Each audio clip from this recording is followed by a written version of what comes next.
말씀인 룻기 1장 16절에서 17절입니다. 룻이 이르되 내게 어머니를 떠나며 어머니를 따르지 말고 돌아가라 강건하지 마옵소서. 어머니께서 가시는 곳에 나도 가고 어머니께서 머무시는 곳에서 나도 머물겠나이다.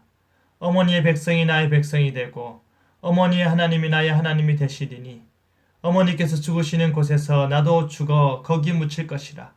만일 내가 죽는 일 외에 어머니를 떠나면 여호와께서 내게 벌을 내리시고 더 내리시기를 원하나이다 하는지라.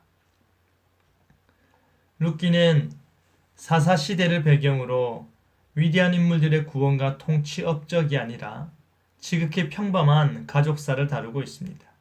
룻기는 평범한 이스라엘의 한 가문이 기근을 피해 모압 땅으로 이주한 뒤 그곳에 남겨진 불쌍하고 가련한 두 여인의 이야기로 주를 이룹니다. 모압에서의 비참이 베들레헴에서의 행복으로 룻기의 결말은 나아가는데요. 욕심 없는 사랑이라는 제목으로 말씀이 주는 교훈을 함께 나누겠습니다. 그때 이스라엘의 왕이 없으므로 사람이 각기 자기의 소견에 오른 대로 행하던 시대에 베들레헴의 한 가문은 그들의 소견에 오른 대로 기근을 피해 모압 땅에 이주합니다.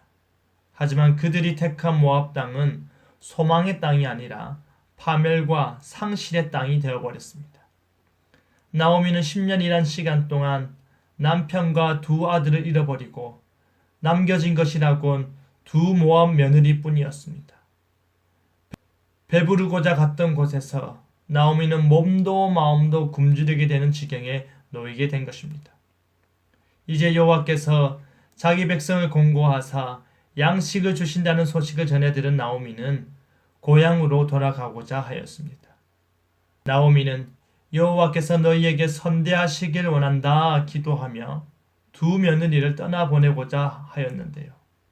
하나님의 선한 돌보심을 통해 아직 젊은 두 며느리가 재혼하여 각자의 삶을 행복하게 살기 바랬던 것입니다.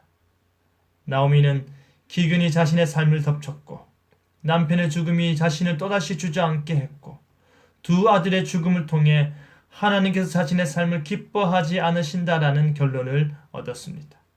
여호와의 손이 나를 치셨으므로 라는 고백은 그녀가 그 비참한 경험들을 순순히 받아들이며 하나님께서 이 모든 일을 주관하였음을 인정하는 것입니다. 그럼에도 불구하고 나오미는 그 절망의 구렁텅이에서 하나님의 돌보심에 대한 희망의 끈을 부여잡고 돌아가고자 했던 것입니다. 나오미는 나는 너희로 말미암아 더욱 마음이 아프도다 라고 하며 두 며느리들이 자신이 떠날 것을 명하였습니다. 두 모압 며느리 오르바와 룻은 소리를 높여 울었습니다. 그리고 오르바는 그의 시어머니에게 입맞추고 떠났지만 룻은 그러지 않았습니다. 오히려 룻은 나오미를 붙쫓았습니다. 이 말은 룻이 자신의 이익보다는 나오미를 따르고 나오미를 돌보는 일을 더 소중히 여겼다라는 말입니다.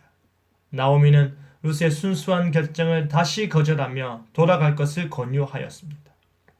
바로 그때 룻이 한 고백이 오늘의 본문입니다. 어머니의 백성이 나의 백성이 되고 어머니의 하나님이 나의 하나님이 되시리니입니다. 이와 같은 룻의 고백은 단순히 나오미를 향한 효심이 특심이었다라는 것이 아니라 진실로 여호와 하나님만이 참 하나님이시다는 신앙 고백적 대답인 것입니다. 모든 희생을 감수한 위대한 신앙 고백을 우리는 이방 여인 룻의 입술을 통해 듣게 되는 것입니다.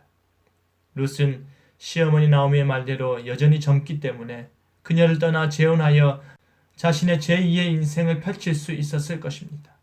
하지만 그녀는 오히려 나오미 곁에 남기로 결정한 뒤 그 가문의 남자와 결혼하여 자기 자신뿐만 아니라 시어머니 나오미의 삶에도 평안을 더하여 주었습니다. 그야말로 룻의 사랑은 욕심 없는 사랑이었습니다. 이스라엘을 향한 하나님의 욕심 없는 사랑을 우리는 룻을 통해 볼 수 있는 것이지요.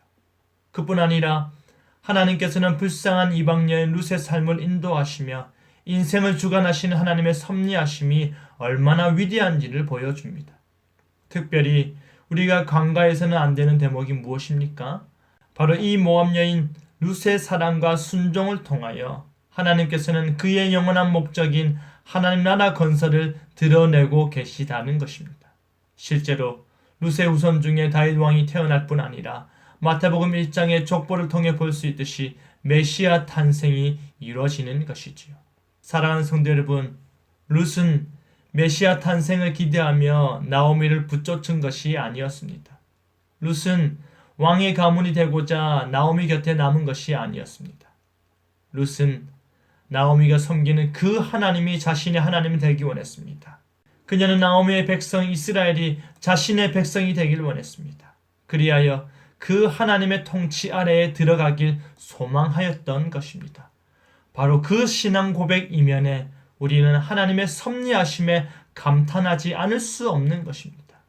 그리하여 우리도 신앙대로 살고 신앙대로 고백하며 욕심 없는 사랑을 실천하여 하나님의 선하신 인도하심에 오늘도 이끌림 받는 저와 여러분 되기를 간절히 바랍니다.